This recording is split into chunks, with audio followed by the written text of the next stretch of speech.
Hello दोस्तों, मैं एक तुरंता माता की कहानी सुनाने जा रही हूँ।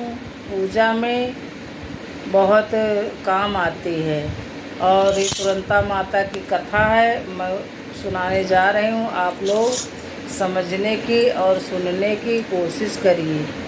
ये पूजा, इस पूजे में माता तुरंत काम करती हैं। मैं तो हर महीने में मुझे एक दिन करना ही पड़ता है। माता हमारे ऊपर बस तुरंता माता, कौन माता है? जोगनी माता है, माता जी हैं, क्या है?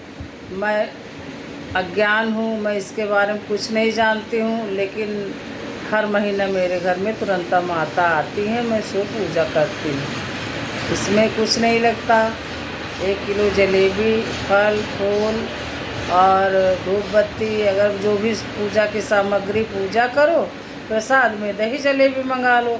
और 7 सुहागिनों को बुलाना होता है और घर में चौकी लगा के कथा सुन के आरती करके और प्रसाद सब लोग अपना अपना ग्रहण कर ले, पा ले और माता की जय बोल के उठ जाओ। अगर जिसको कुछ मांगना हो तो ये पुष्प और थोड़ा सी चावल ले लो और अपने घर लेके चली जाओ। माता तुरंता अगर उसकी भला करेंगी तो प्रचार करिए और उनकी पूजा करिए। मैं यही करती हूँ, यही कृपा हमारे ऊपर। तो आप लोग सुनिए माता तुरंता की कथा। एक थी सास बहू, तो सास बहुत दुखी थी और वो बहुत परेशान थी। तो गरीबी में तो सबको भाई दुख होता है, फिर लगता है। तो लोगों ने कहा कि आप बेटे की शादी कर लो। तो उन्होंने अपने बेटे की शादी कर ली। वो भी गरीब घर से ही आई थी, तो जो सास करती थी वही बहू भी करने लगी। तो कहा कि हे बहू, अब चलो, 1 हफ्ता हो गया है, मैं बूढ़ी हो गई हूँ, मैं जिसके लिए करी हूँ शादी, वो काम, मेरा काम तुम्हें भी करना पड़ेगा। मेरे पास इतना धन नहीं है, ना बेटे के नौकरी है। तो बहू ने कहा क्या करती थी? तो उन्होंने कहा कि मैं दूध बेचने उस पार जाती हूँ और मैं यही ग्वाला का काम करती हूँ, दूध बेचती हूँ, 2 पैसे मिलते हैं तो अपना घर चलता है बेटा। कहीं ठीक है माता जी। तो बहू समझदार थी, उसने कहा मैं दूध किसी के घर में देने से क्या होगा। बीच में माता जी का मंदिर पड़ता था, तो उसी मंदिर पे वो सोताती थी और रोज़ दूध को माता के सर से ढरका देती थी, चढ़ा देती थी, उन्हें दूध से नहलाती थी।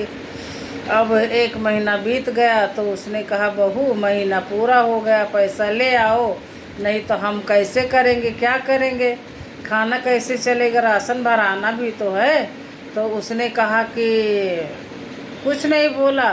अब किसी के हाथ दूध दी हूँ तब तो वो अपना पैसा मांगने जाएं। अब जाती थी, वहीं मंदिर पर बैठ कर रोती थी, चली आती थी।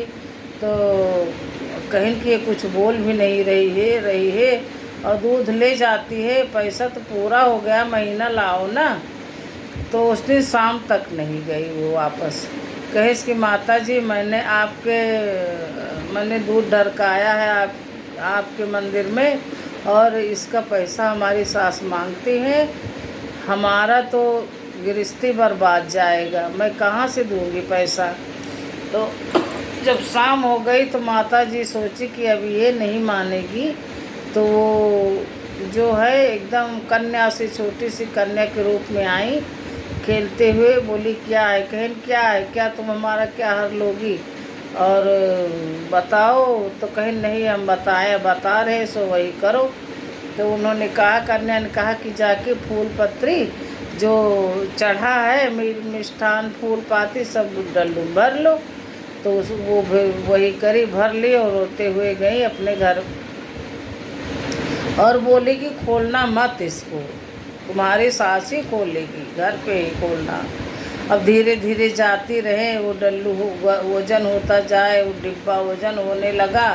अब इतने में वो ज़्यादा वजन हो गया तो आंगन में रख दी और बोली पैसा मिला, कहीं जो कुछ है इसी में है, अपना देख लो, यही लेके आई हूँ मैं, यही दूध डालती थी। और अंदर चली गई, रोने लगी। तो उनकी सास ने जैसे डिब्बा का ढक्कन खोला, उसमें सोना चांदी असरफी मोती हीरा सब उसमें था। और जल्दी जल्दी गई माँ, छुपा के जल्दी कुंडी लगाई, ताला बंद कर ली।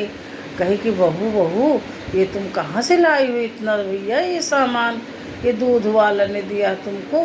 तो अपना पूरा कहानी सास को बता दी 1 महीने की, मैं ऐसे ऐसे करती थी। तो कहीं कि आज से हम दूध लेके जाएंगे और तुम दूध मत लेके जाना, अब तो हम अमीर हो गए हैं, दूध बेचने की ज़रूरत ही क्या है।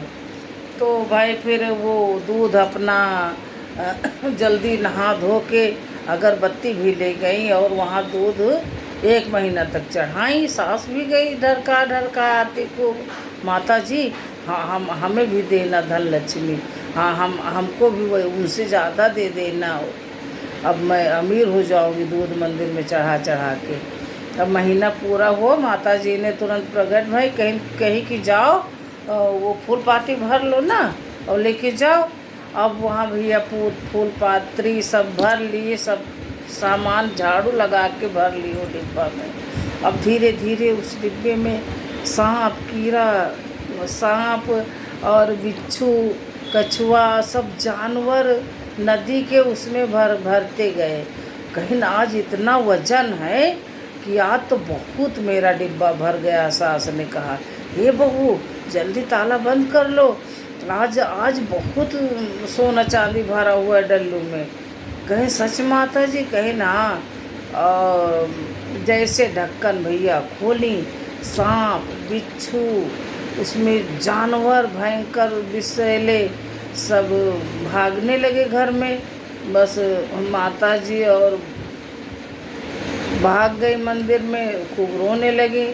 माता जी ये तुमने क्या किया, आज इतना धन देने के बाद ये सांप बिच्छू विषैले जानवर क्यों मेरे डिब्बे में भर दिए, क्या हमने गलती की थी? तो माता जी प्रकट हुई, कहीं देखो मैं जो दुखी औरत है, जो सच्चे मन से मेरी पूजा करती है और जो दुख को दुख जानती है, सुख को सुख जानती है, गलत काम जो स्त्री नहीं करती है, जो पतिव्रता है, मैं उसका मदद करती हूँ। और चांडाल दुराचारी ये जो तुम जैसे उल्टा नारी है ना, मैं इनकी मदद नहीं करती हूँ। तुमको विषैले सांप बिच्छू नहीं देंगे। हमेशा दूसरों को तुमने दुख दिया है, बहू को बहू नहीं समझा, बेटी को बेटी नहीं समझा, तो तुमको मैं धर दूँगी, भाग जाओ यहाँ से।